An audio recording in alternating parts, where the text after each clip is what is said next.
I thank Mr. Lewis for his opening of the opposition case. We will now hear from Helena's, and she will continue the proposition case.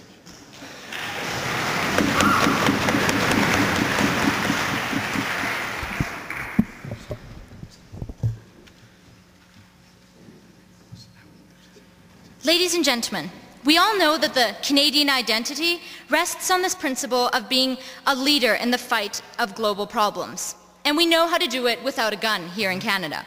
So ladies and gentlemen, we on Side Proposition would say today that there's actually not only a need for Canada to begin to fight global warming, but actually Canada has a legitimate right and a legitimate duty to be a forerunner in this fight.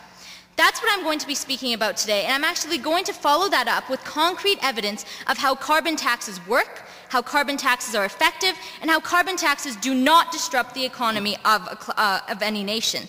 So ladies and gentlemen, Side Opposition stood up today and said, well, you know, Canada only produces 2.1% of carbon emissions in the world. They failed to realize that we're also the 7th biggest polluter in the world. And they failed to realize that Canada, unlike any other nation in the world, is most detrimentally harmed and most directly harmed by global warming. No, not at this time. Because ladies and gentlemen, the one place in the world that is warming up faster than any other place in the world is the Canadian North. And the results of this, ladies and gentlemen, is rising sea levels and drastic change in weather conditions.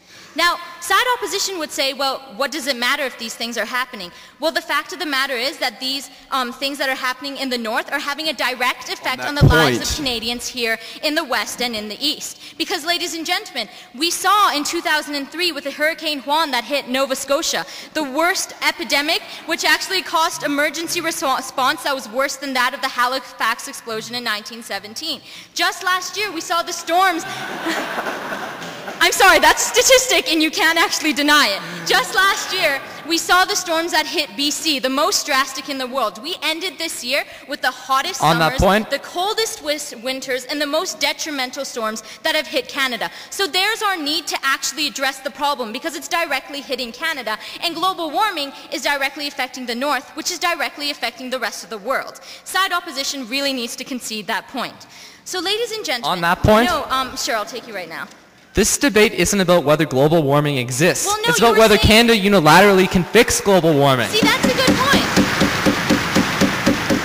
This debate is also about Canada's need to address problems at home. And when global warming is having a direct effect on the lives of Canadians, then it is our duty as the state to actually address the problem.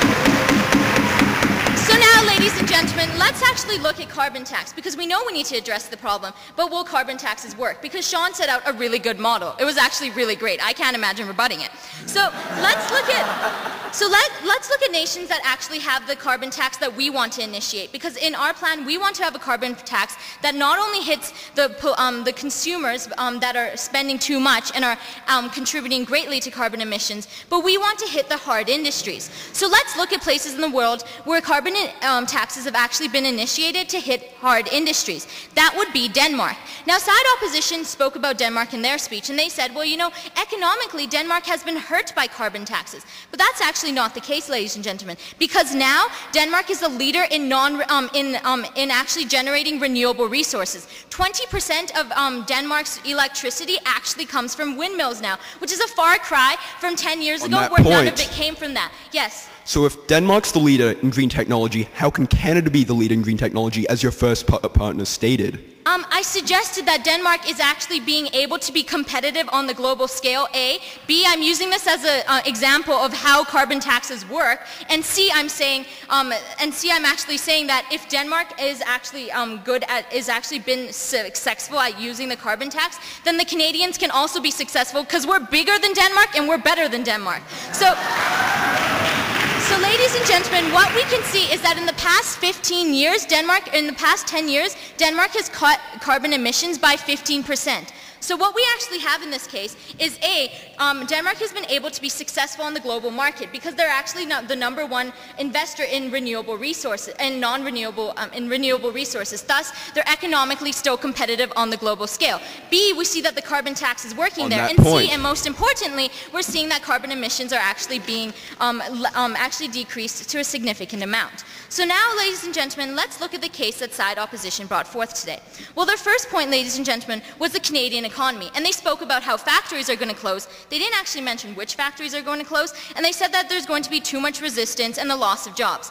Ladies and gentlemen, the industries that actually invest in non-renewable resources need to extract those renewable resources from the ground and actually and need to burn that fossil fuel in order to have an industry. They can't do that outside of Canada. Second, ladies and gentlemen, many of these industries have been based in Canada for many decades and have invested billions of dollars. Thirdly, they fail to realize that there are many shareholders in these companies, many shareholders who are made up by the Canadian public. And if the Canadian public actually wants to have more incentive for more research in renewable resources, then actually those companies aren't going to move because their actual business decisions are based on what the public wants in many situations. And then they said that there's going to be a loss of jobs. But they fail to realize that, yes, immediately there is going to be a loss of jobs in certain aspects, but there's actually going to be a whole new market of jobs in renewable resources in the future, which is actually going to keep us competitive in the future, as opposed to having all of our non-renewable resource industries die right now if they don't start investing into renewable resources. So then they actually brought up the example of Denmark and said, well, they lost economic viability, and that was false, as I've already proven in my speech. And then, ladies and gentlemen, they spoke about how we need to have a global solution to a global problem. Well, let's look at the Scandinavian nations. The Scandinavian nations, in response to global warming, are actually initiating carbon taxes. So in order to be in sync with the world, Canada needs to actually create a carbon tax in order to be competitive with world markets. That's the only way that we're going to ensure that our economy is going to be sustainable and actually be competitive with those markets. Then they actually spoke about China, and they said, well, you know, we're not going to be as competitive as China. It's not really fair because we'll lose our industry. And again, they were only looking at this through a narrow perspective. They were only seeing us versus them. They weren't seeing the actual problem, which is a global scale. Now finally, ladies and gentlemen, they spoke about how other nations, at the end of their speech, they spoke about how other nations are actually the leaders in this already. So why do Canadians actually need to initiate this? Well, for those industries, actually introducing carbon taxes has been successful, and we always want to be more successful. So maybe it'd be a nice idea if we actually copied their system, but actually copied a more efficient system of what they're doing in order to have the same kind of economic viability that they are doing. And second, we'd say just because another nation does something doesn't mean that we don't have to do it if it's actually good for Canada. And so what have we told you today, ladies and gentlemen? Well, my partner, Sean, spoke to you today about how the only way that we can effectively regulate people's activities and actually not have a regressive policy but a progressive policy is if we initiate a carbon tax. What have I told you about today? I've actually introduced the legitimacy of Canada having a claim on how A, global warming is directly affecting us, B, how the North melting is going to have an effect on the world, and C, why we need to address this problem because it's affecting us. And finally, I brought up the example of Denmark and how carbon taxes have been effective there. And so we need to implement carbon taxes in order to prevent global warming, to take over our state, and in order to actually reach a solution. And so we beg to propose on side proposition.